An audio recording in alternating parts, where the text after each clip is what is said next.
Welcome back to yet another episode of Kanneattan. I have with me Dr. Muralidhar, heading the Pediatric department with the Eye Foundation, Coimbatore. Welcome, Doctor. Hello. Pediatric, so it's got everything to do with kids. When does a child need glasses? That's a very important and pertinent question. I often face this question from anxious parents. So there's no one single answer to it. If you see, with older children, we can rely on their responses. Let's say the child is 6 years and old, you can rely on his response, and we can say, okay, look, this child has got this much of glass power, and we can go ahead with the prescription. The problem comes when the child is less than 6 years old, banged from 6 months to 6 years. We cannot really take their responses. If you ask the child, do you see this target very clearly, the child may say yes, no, and you are again left in doubt. So we have some criteria. If this child has got this much of refractive error, that is this much of glass power, then we give it.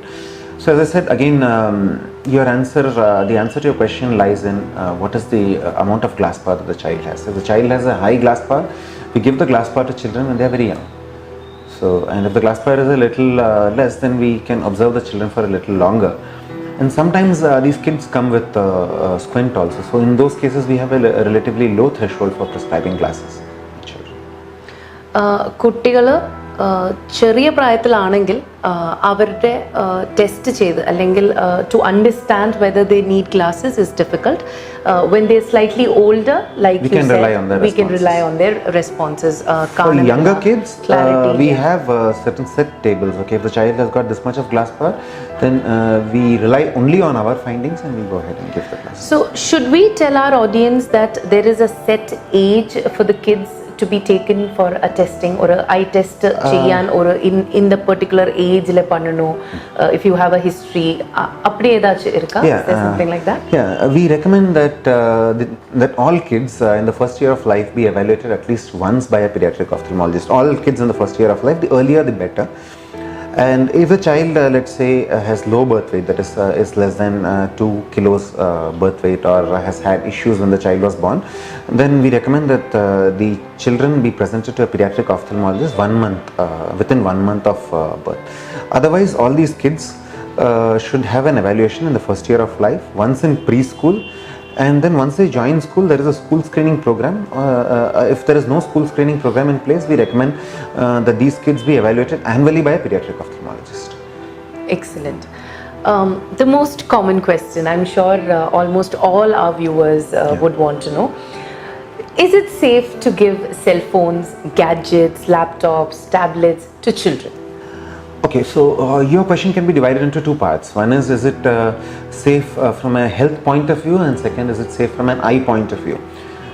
Too much of viewing on these high contrast gadgets can cause a little bit of eye strain, and too much of indoor activity would predispose these children to developing a refractive error that would cause them to wear glasses. And the second thing is the impact on the general health of the child. So at this point, the medical science is not very clear on this point, but they say that there is a certain amount of electromagnetic radiation associated with the use of these electromagnetic gadgets, and use in children less than 12 years be restricted. That is the FDA recommendation on these gadgets. So too much of gadgets is bad, because because it entails too much of near work, and too much of near work would predispose these children to developing glass power and eye strain. But we cannot say that ഇത് use ചെയ്യുന്നത് കൊണ്ട് ഒരു കുട്ടിക്ക് glass develop ചെയ്യാം because of the usage of mobile phones or gadgets. Usage is beyond a certain limit. I mean, if it curtails on the outdoor activity, if the child comes straight from school and spends all his time on the gadgets, then he or she is more likely to develop refractive error. If you go to rural India, I mean, you hardly see a child with glasses, because most of the time these children are outdoors. But in urban India, the prevalence of glasses is very high. വളരെ important ആണ്. Doctor പറഞ്ഞ പോലെ physical activity for a child is more important. Outdoor activity is important. ഇല്ലെങ്കിൽ there are chances for strain, stress and ഈ പറഞ്ഞ പോലെ refractive errors to crop up. Are there any medications or food items that can prevent or stop the progression of these kind of refractive errors? Yeah, that again is a very pertinent question.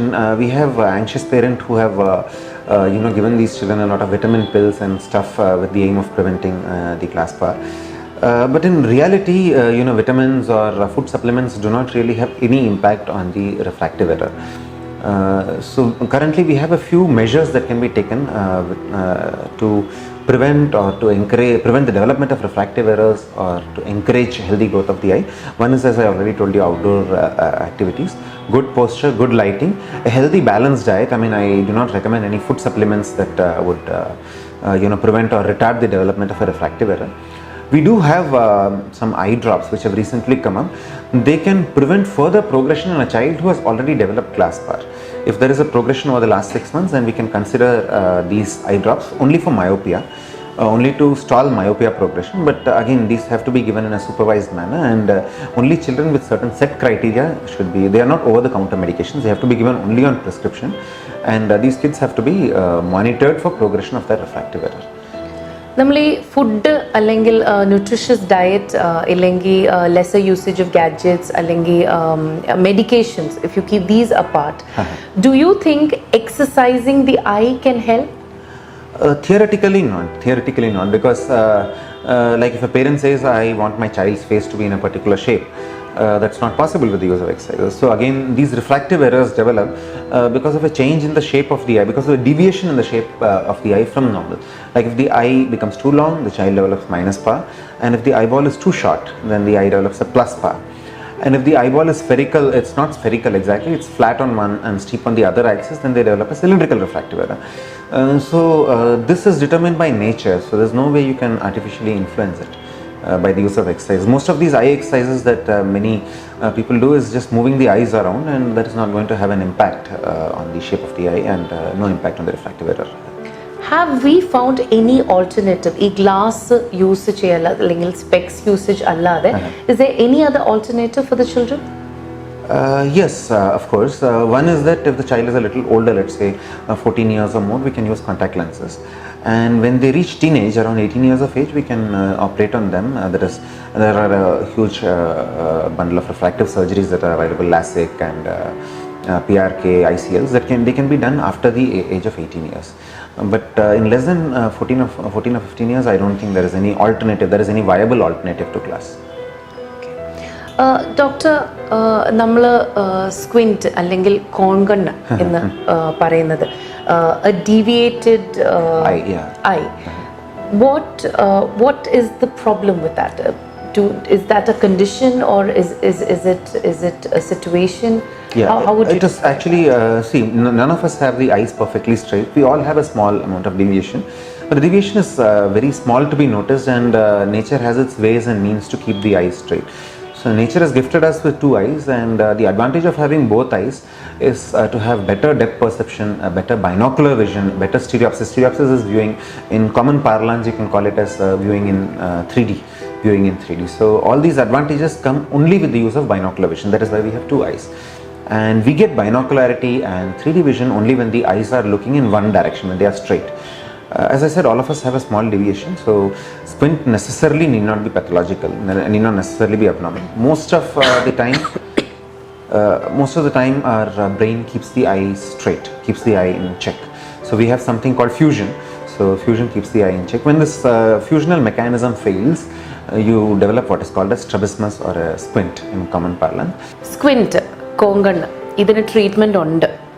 ഇതൊരു natural deformity ആണ്. But is there an age that we can start treating the squint? Yeah, see, when a child, in a newborn child, it's very difficult to diagnose squint because the brain has not developed sufficiently to keep the eyes under control. So we can decidedly diagnose a squint around 4 months of age. Right from 4 months of age, it is possible for us to diagnose squint, and the treatment starts shortly thereafter. We don't delay the as I said, when the squint goes beyond squint of strabismus goes beyond a certain level, it's decidedly pathological. It hampers our fusion, our binocularity, our ability to see in 3D. Definitely is not a sign of good luck. And not only that, in a child with squint, one of the brain can just select one eye over the other, and the other eye automatically becomes lazy. So it is important to prevent the development of lazy eyes rather than allowing it to develop and then start the treatment. So we start treatment at the earliest, at the very time when the squint is diagnosed. Some of these squints can be treated just by glasses, some by exercises, eye exercises, some by what we call patching. That is, we do an alternate patching. We cover the right eye with a ready-made sticker today, and for 2 hours, and then we cover the other eye with a ready-made sticker the next day for 2 hours. So this alternate eye patching allows the brain to interact with either eye and may also improve, and many a time we have very safe and effective surgeries to treat strabismus. So is this just cosmetic, like when you view or when you look at the child seems fine after the treatment, or the functioning becomes Yeah, the back functioning. to normal? See, cosmesis is definitely something that we cannot ignore. There definitely is a positive cosmetic impact of strabismus surgery. See, all the time these kids get heckled at school saying you're cross-eyed. So, squint definitely has a cosmetic advantage. Squint surgery definitely has a cosmetic advantage. And then we are more concerned. We are equally concerned about the functional aspect of it. As I told you, squint hampers binocularity. It hampers our ability to see in 3D vision and can also cause the development of lazy eyes. So strabismus surgery aims to treat all of this. Excellent. Now what I want to know is, we have a treatment, we can have it, we can start taking it from a very young stage, Right, from the right. minutes that it is identified. But ഒരു squint surgery അല്ലെങ്കിൽ ഒരു squintന്റെ treatment എന്ന് പറയുമ്പോൾ, does this require a prolonged hospitalization for the child? Will it hamper the regular schooling, other activities? Yeah, that's an important question. For older kids and adults, older kids meaning say 14 years and above, we just give them a mild sleeping dose. So they come, they get operated, and we discharge them the same day. For younger kids, that is kids who are less than 14 years of age, we have to do it under general anesthesia. So they stay admitted on the day of surgery. The next day they are discharged. And about the schooling, we review these kids on the day immediately after surgery, and then 2 days after, because on the day immediately after surgery many times the child would not cooperate for a really good examination. So we see them 2 days later, and if the alignment is perfect, then we say you can go to school in a day or two. And if the maximum number of days the child would skip school is around 4 to 5 days. That's the max. And in case the alignment is not up to the mark, then we have the option of something called an adjustable strabismus surgery, where we can do a little bit of tweaking of the surgery and we can optimize the results. So the maximum time the child is going to skip school is maybe 5 days, 6 days. So it's a better procedure. It's not much of a time taking. Yeah. Recovery is also a matter Fast. of 3 or 4 days. It's fast. അതുകൊണ്ട് സ്ക്വിൻറ്റിനെ പറ്റി നമുക്ക് ഇത്രയും informations കിട്ടി. ഏതൊരു പ്രായത്തിൽ, ഏതൊരു ചെറിയ പ്രായം തൊട്ടും till up to the age of 14 or 17, it's easily correctable. Even beyond, but the earlier the better. Earlier the better. ഇതിനുള്ള ട്രീറ്റ്മെൻറ്റ്സ് അവൈലബിൾ ആണ്. കുട്ടികൾ ചെറുതായിട്ട് കോപ്പറേറ്റ് ചെയ്തില്ലെങ്കിലും we do have the different types of procedures that we can do, and we can facilitate this. Thank you so much, doctor, for spending this time with us. I'm sure this was very much informative for our viewers. എന്തെങ്കിലും ഇതിനെക്കുറിച്ച്, ഈ പറഞ്ഞ ടോപ്പിക്കിനെ കുറിച്ച് കൂടുതൽ അറിയാൻ വേണ്ടിയിട്ട്, അല്ലെങ്കിൽ ഇതിൽ ഇനിയും ഞങ്ങൾ ടച്ച് ചെയ്യാൻ വിട്ടുപോയ എന്തെങ്കിലും ടോപ്പിക്സോ ക്വസ്റ്റ്യൻസോ ഉണ്ടെങ്കിൽ ചോദിക്കാൻ മറക്കരുത്. ഞങ്ങളുടെ കോമെൻറ്റ് ബോക്സിൽ ഒരു കോമെൻറ്റ് വിടുക. We will get back to you on that. And if you've still not subscribed, please do subscribe and don't forget the bell button. Signing off from Kanneattan. Till next time.